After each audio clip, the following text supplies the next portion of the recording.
My name is Shinro, and I was named the school flower on the first day I entered the dance academy. I deserve it. After all, I am indeed a rare beauty. A pure and lovely first love face, a hot body with a convex and backward curve. I was still a delicate and soft dancer, and almost all men would show a surprised expression when they saw me. But under the white and tender skin that can almost pinch out the water, what is hidden is a heart that is unwilling to be lonely. And all this is thanks to my mother and her boyfriend. That night, I woke up to urinate at night, but I overheard laughter coming from my mother's hidden door. I couldn't help but lean over to take a look, and the happy scene in the room instantly aroused my desire to fall in love. In the room, my mother's new boyfriend who recently dated, he was hugging my mother to make her happy. Mom hasn't been so happy since Dad passed away. I really want to be a happy woman like my mother. So I targeted the men in college. But those hairy boys were never my target. I prefer mature and steady men. So when I first saw Buka, the strong instructor who led us in military training, I almost uncontrollably liked him. My mind is a mess of thinking we can go on a date. As a result, I made frequent mistakes in training, and Buka had to keep me for training after the rest of my classmates were disbanded. When everyone left, they looked at me with compassion in their eyes. But I was so excited that I could barely suppress the little monster in my heart. Classmate, for the sake of you being a girl, let's do 10 sit-ups first, and then 10 push-ups. Buka stared at me with a serious expression. He is really a caring man, and the locations he chose for me are soft lawns with no pebbles.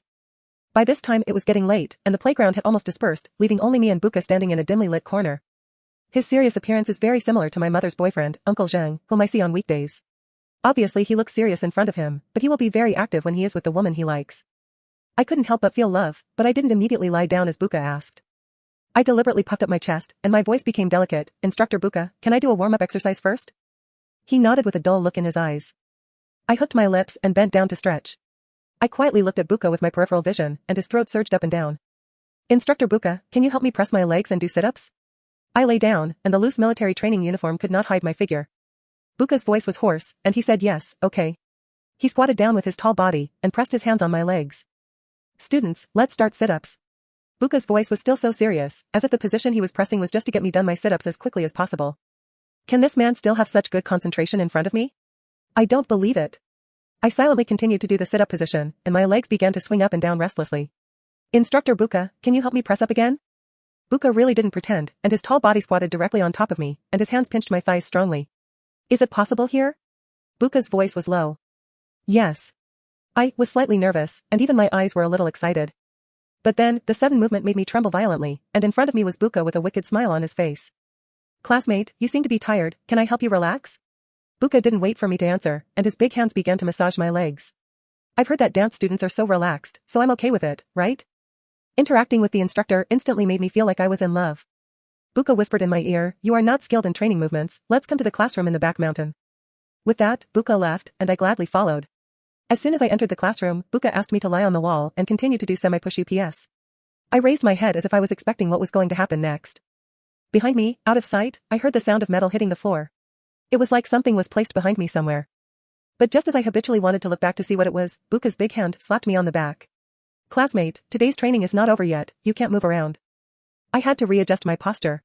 Buka crouched down, and after another metallic click, one of his large hands grabbed my ponytail and the other slapped my back. I was forced to tilt my head up, and my soft body, which had been practicing dance for many years, was made an exaggerated bend, and my whole face was pressed against Buka's chest. The man's strong breath wrapped me tightly and made my body tremble a little. But suddenly an external voice message came from above his body. This female college student has such a good figure. The voice message was not finished, as if it had been hastily snapped. And this voice sounds familiar, I always feel like I've heard it somewhere. The more I thought about it, the more wrong it became, and as I struggled to look over, Buka pushed me down harder, so hard that it almost sprained me. I screamed and struggled, and there was another metal crash between the pushes. Buka's hand finally let go.